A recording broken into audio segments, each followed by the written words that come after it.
A atração a seguir é recomendada para todas as idades.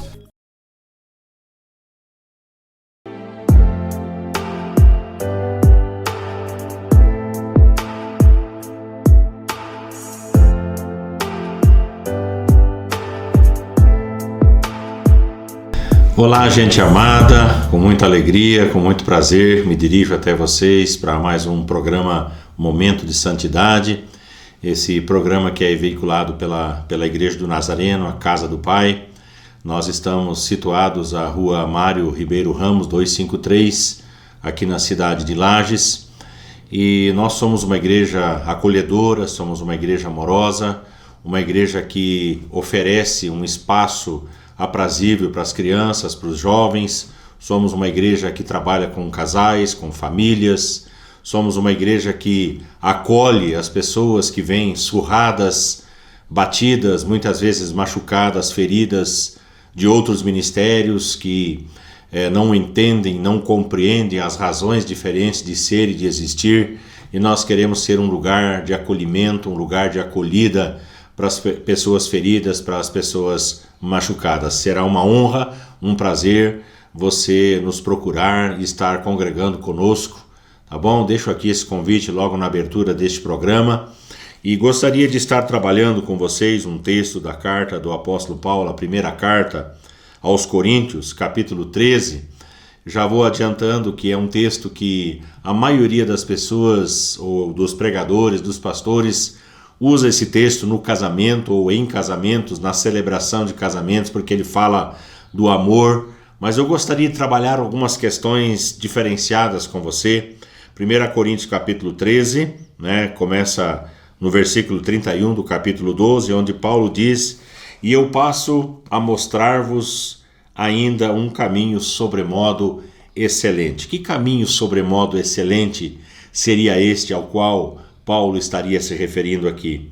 Ele diz: "Ainda que eu fale as línguas dos homens e dos anjos, se eu não tiver amor, serei como o bronze que soa ou como o símbolo que retine.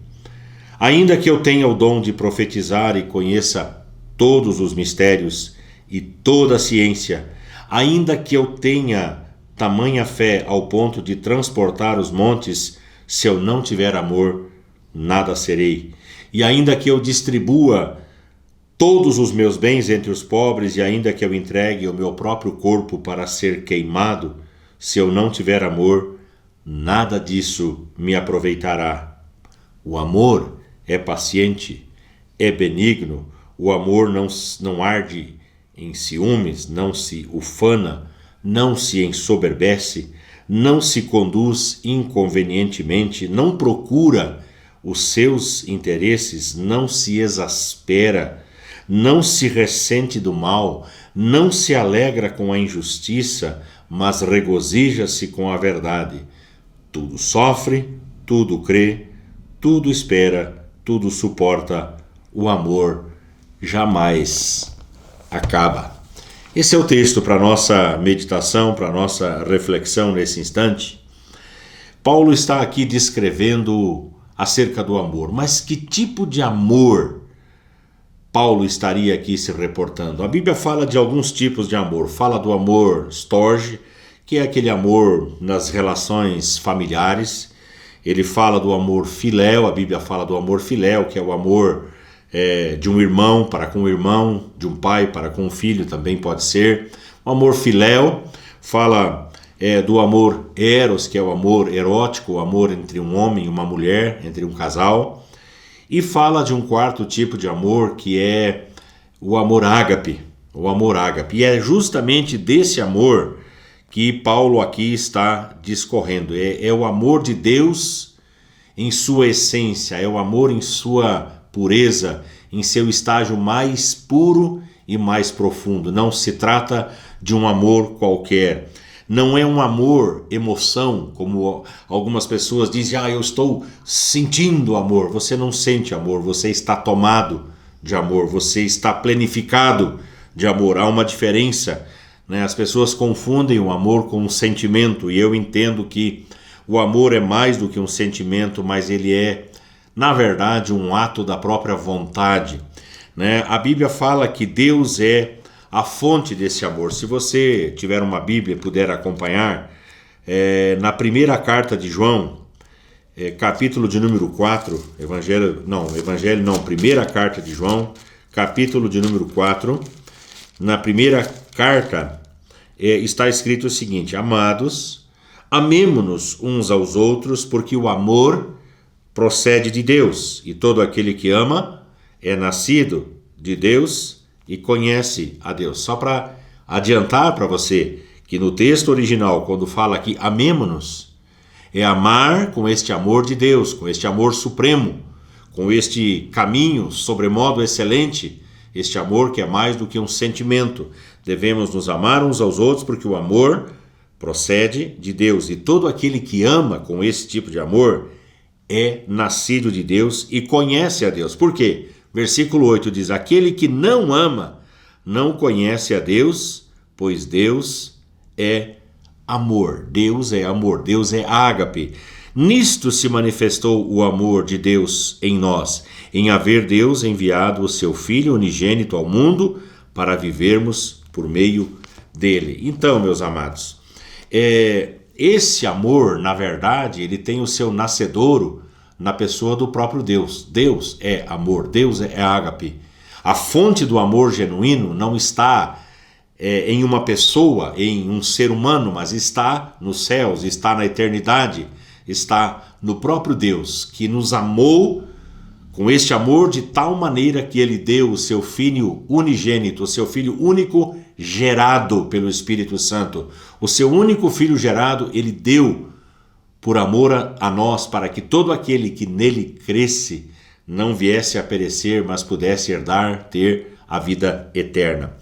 Então, como é que esse amor ele chega até nós? Como é que nós conseguimos chegar a esse nível profundo de amor? Nós temos que olhar para a palavra do Senhor na carta do apóstolo Paulo aos Romanos, no capítulo 5. Eu gosto muito de folhear a Bíblia e de procurar na própria palavra a essência da voz de Deus, né? Romanos capítulo 5, versículo também 5 diz: ora, a esperança não confunde, porque o amor, e aqui é ágape, o amor de Deus, ele é derramado em nossos corações pelo Espírito Santo que nos foi outorgado, que nos foi selado, que nos foi dado. O amor, presta atenção no detalhe, o amor de Deus, ele é derramado em nossos corações pelo Espírito Santo que nos foi outorgado. Então, é como se nós fôssemos, claro que não é, mas é só para você entender melhor a figura, é como se nós fôssemos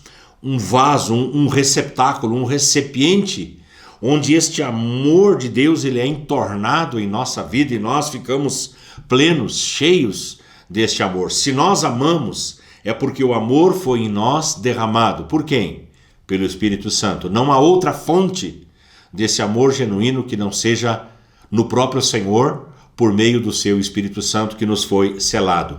Então, uma pessoa que tem o Espírito Santo de Deus, ele tem a possibilidade, a prerrogativa de ser plenificado com esse tipo de amor, o amor de Deus.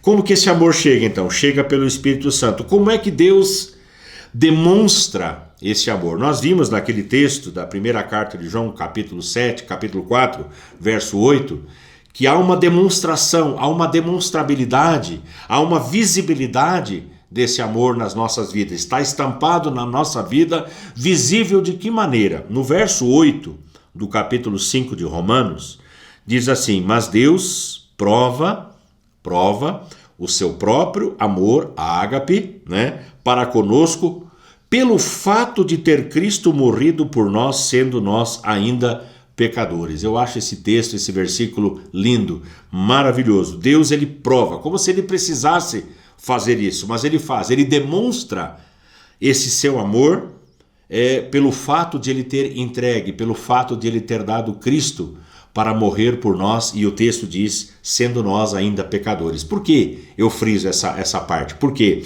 por uma pessoa boa, talvez alguém pudesse doar alguma coisa, né? Se nós fôssemos pessoas boas, seria explicável Deus pegar e doar, entregar, dar o seu único filho a morrer na cruz pelos nossos pecados.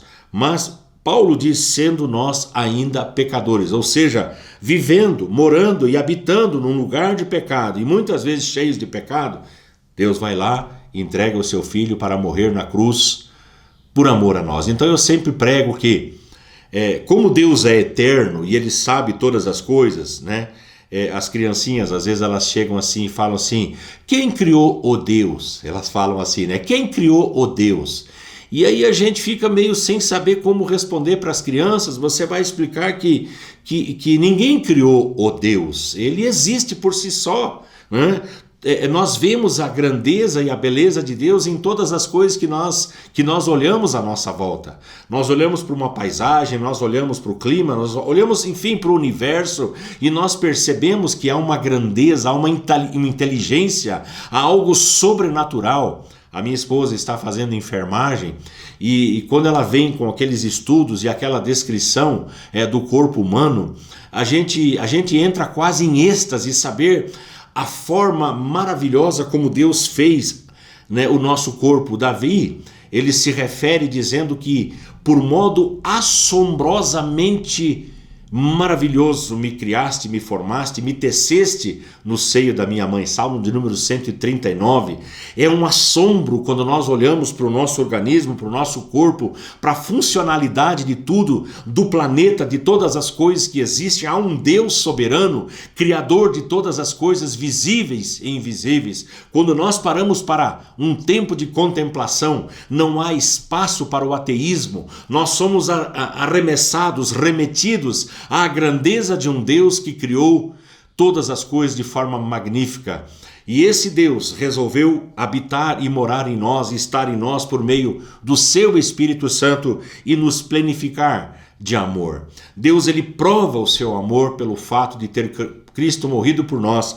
Deus, sendo eterno e conhecendo todas as coisas, onisciente, onipresente, onipotente, ele sabia que o homem pecaria. E então eu entendo que antes de que houvesse a morte de Cristo, antes de que Cristo pudesse se tornar gente, né, como o pastor Aguiar sempre dizia que em Cristo Deus ganhou pernas, ou seja, ele veio andar entre nós, ele veio viver entre nós, ele tabernaculou, ele armou a sua tenda e viveu durante um tempo, durante um período aqui na terra. Então Deus, conhecendo todas as coisas, é bem provável que já no coração do Senhor houvesse assentado o princípio da cruz. O Gólgota, o Calvário já existia antes de existir na eternidade, na presciência do Senhor, na providência do Senhor, na sua soberania, o concerto, a aliança de Deus em promover a nossa intimidade, em promover a nossa aliança, o nosso andar com Ele. Então Deus, ele prova o seu próprio amor para conosco pelo fato de ter Cristo morrido por nós, sendo nós ainda pecadores. E então, depois de assim descrever sobre este amor, Paulo fala de algumas inutilidades. Ele fala, em primeiro lugar, você pode falar em outras línguas. Você pode falar a língua dos anjos, pode falar a língua dos homens, pode falar línguas estranhas, não é que são coisas diferentes, mas eu não quero entrar nesse programa, nesses assuntos tidos como polêmicos, mas eu quero que você entenda isso. Vamos pegar o mais simples, línguas estranhas, aquelas línguas que acontecem em meio a um tempo de oração, um momento cultico. Você pode falar as línguas estranhas, você pode falar o que você quiser, mas Paulo diz, se você não tiver amor, nada vai ser. Você vai ser como um metal barulhento, vai criar barulho, somente barulho, e é o que acontece muitas vezes hoje dentro das igrejas, é barulho, dons em exercício, em evidência, mas pouco amor. O que nós precisamos é deste amor genuíno, este amor ágape, no meio dos nossos relacionamentos. Tem gente que não consegue amar os seus dentro de casa, é estúpido. Minha esposa, dando escola dominical, num domingo desses, perguntou para as crianças se existia alegria dentro da sua casa. E um menino, ele muito tristemente disse, a minha casa, a nossa família é uma família triste. E ele disse, lá dentro da nossa casa não tem risada. Quando a minha esposa me contou isso, minhas lágrimas começaram a correr. E eu fico imaginando como é que alguém pode dizer que é cristão e viver uma vida cabisbaixa, uma vida melancólica, uma vida triste, viver com a cara enferruscada dentro de casa, reclamando e murmurando por todas as coisas, mas aí quando chega na igreja, ergue as mãos, bate palma, louva a Deus, ora em línguas e usa os seus dons. E Paulo está dizendo, olha, isso é só barulho, é metal que retine. É o sino que bate, é só barulheira, não aproveita nada. Você e eu, antes de tudo, antes de qualquer exercício, de qualquer dom, de qualquer habilidade, de qualquer ferramenta, nós precisamos amar uns aos outros. A Bíblia diz, nisto conhecerão todos que sois meus discípulos, se tiverdes amor, ágape, se tiverdes amor uns para com os outros. Quer conhecer um discípulo não é pelo dom, quer conhecer um discípulo não é pela barulheira que ele apronta dentro da igreja, quer conhecer um discípulo, olha para a sua vivência, como ele trata a sua esposa, como trata seus filhos, como ele é no seu trabalho, se ele é exemplo, se ele é modelo.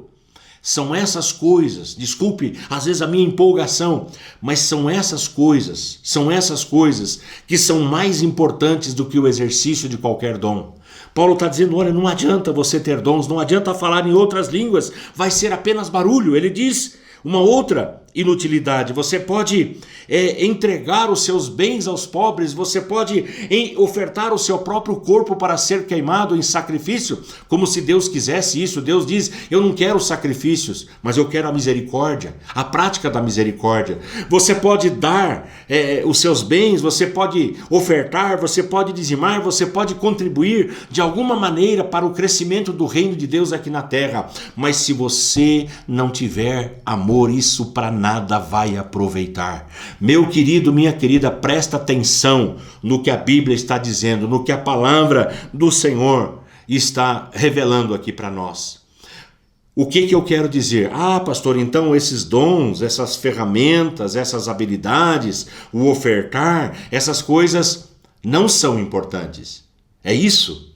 Isso é por sua conta e risco se você estiver interpretando dessa maneira. Não é isso que eu estou dizendo. Eu estou dizendo que há um caminho sobremodo excelente. Na verdade, não sou eu, né? O apóstolo Paulo está dizendo, eu vou mostrar para vocês um caminho sobremodo excelente. E por que ele fala isso?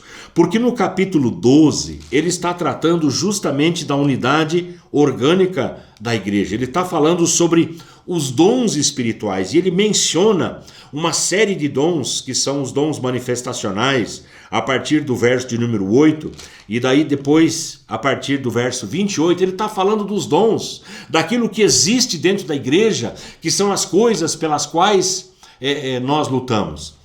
É importante isso, eu até escrevi um livro sobre isso, liderança espiritual, como agir e como atuar no meio do corpo por intermédio dos dons. É importante, mas há algo mais importante, há algo melhor, há algo sublime, que é a prática do amor. O amor é a nossa característica principal. Não estou falando aqui, claro que é importante, de um amor dentro de casa, um amor filial para um irmão. Não estou aqui menosprezando o amor físico, corporal, erótico entre um homem e uma mulher. Não estou menosprezando essas coisas, mas estou falando que há um caminho excelente, e esse caminho é o amor de Deus nas nossas relações interpessoais. Nós precisamos lutar por isso e correr atrás disso para que esse amor continue sendo, numa era em que nós estamos vivendo de frieza, de individualismo, e se eu posso dizer isso, essa pandemia, esses quase 2 anos que nós temos vivido, trouxe um prejuízo que eu não sei se nós como igreja um dia vamos conseguir recuperar ou superar essa característica que foi a característica do isolamento. Nós estamos retornando com os nossos grupos de amor e cuidado, é um lugar onde nós procuramos amar e cuidar uns dos outros, e eu percebo assim o medo que as pessoas têm de se aproximar. O medo que elas têm, elas não sabem se elas dão um toquinho, e eu acho uma coisa hedionda esse negócio de dar um toquinho, mas a gente tem que dar um toquinho, né? A vontade é chegar e pegar na mão, a vontade é vontade de chegar e abraçar, e, enfim, é a nossa característica, nós somos assim, nós gostamos disso, o brasileiro é assim. Eu lembro quando eu estive nos Estados Unidos que havia como que uma barreira, as pessoas não chegavam próximas umas das outras, e então fomos participar de um culto, né, diferente, numa igreja latina, Então, naquela igreja americana, aquele distanciamento, aquela frieza. Quando chegamos naquela igreja latina, era abraço para todo lado. O rapaz pegou um violão e no meio do culto, pasmem vocês, ele começou a cantar a Garota de Ipanema. Gente, ele não cabe no meio de um culto, mas ele fez isso, né? Começou a cantar em nossa homenagem, né? Brasileiro, coisa e tal. Então, assim, ó, nós temos essa característica de aproximação. E o que eu estou dizendo é que essa pandemia, ela trouxe esse isolamento, esse medo, cada um se resguardou, se fechou, e isso de alguma forma afetou também a prática do amor. É difícil falar sobre essas coisas, muito difícil. Há poucos dias eu pregando na igreja, eu disse que alguém me perguntou, né, pastor, como é que estão as coisas na igreja? Eu disse, olha, usando uma frase que o meu cunhado, o pastor Carlos Eduardo, tem usado, ele disse que as ovelhas não encontraram ainda o caminho de casa. Isso é uma coisa que dói aqui dentro. As ovelhas ainda não encontraram o caminho de casa. A pandemia veio, trouxe essa frieza, esse isolamento, levou algumas ovelhas a se perderem, algumas ovelhas a entenderem de forma errada, de forma errônea, que podem viver sem a comunhão, e nós não podemos viver sem a comunhão. Na verdade, na comunhão existem 3 níveis. Existem o tamo junto, que as pessoas falam, tamo junto, TMJ, tamo junto. E existe o estamos unidos, né? Ó como é bom e agradável viverem unidos os irmãos, né? Ali no meio o Senhor ordena a sua bênção e a vida para sempre. E existe o somos um. Aí é que está a diferença. Existe o tamo junto, a gente tá junto, mas não se importa muito com a vida um do outro. Beleza, tamo junto aí, cara, ó, né? Mas é aquele tamo junto mais por força de expressão, e aí vai para um nível um pouco mais profundo, que é estamos unidos, que já é um grande passo. Mas nós temos que chegar ao ponto de sermos um. E este sermos um como o Pai e Jesus eram um, só vai acontecer a partir deste grande amor de Deus. Quando você me amar do jeito que eu sou, e quando eu conseguir amar você do jeito que você é, quando nós nos amarmos com este amor de Deus, então o mundo crerá que é possível viver em unidade. A igreja primitiva estava reunida, viviam juntos. Mas quando chegaram ao ponto de ser um, o mundo inteiro foi transformado, o evangelho foi pregado, 3.000 pessoas se converteram, 5.000 pessoas se converteram, houve uma multiplicação de discípulos e depois jamais se poderia contar o número daqueles que foram sendo salvos. Eu gostaria que você e eu fôssemos encharcados com este amor de Deus. Eu gostaria que nós fôssemos plenificados com este amor, que não é um amor para ser lido em casamentos, mas é um amor para ser praticado no nosso dia a dia, nos nossos relacionamentos interpessoais, começando no lugar mais difícil. Sabe qual é o lugar mais difícil para viver o amor? É dentro da minha casa, é dentro da sua casa, é na nossa casa, porque ali as pessoas não têm como fingir, elas são quem elas realmente são, e você vai ter que amá-las do jeito que elas são. E isso é um desafio. Que este amor seja derramado em nossos corações de forma abundante para a glória do Senhor. Vamos orar. Nosso Paizinho amado, nosso Paizinho querido, a Bíblia diz, e eu creio nela, que Tu és amor.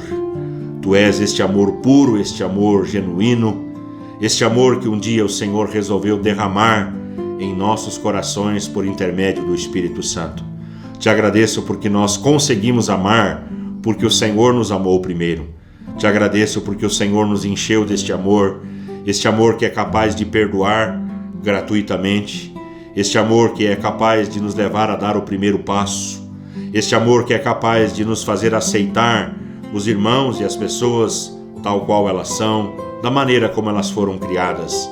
Este amor, ó Deus, precisa estar dentro da nossa casa, dentro da nossa família, o lugar mais difícil para viver o amor genuíno, o amor de Deus.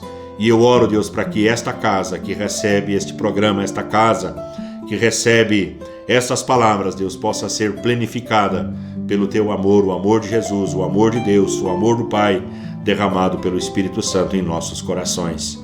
Eu oro, Deus, mais uma vez pedindo a Tua presença, porque a Tua presença ela é restauradora, é uma presença de cura, é uma presença de bênção, é a presença que nós amamos. Permanece nesse lar, permanece nessa casa, para a glória do Teu nome, Jesus. Nós assim oramos. Amém e amém. Que Deus te abençoe, meu amado, minha amada. Fique na paz do Senhor Jesus e sua casa seja plena deste amor.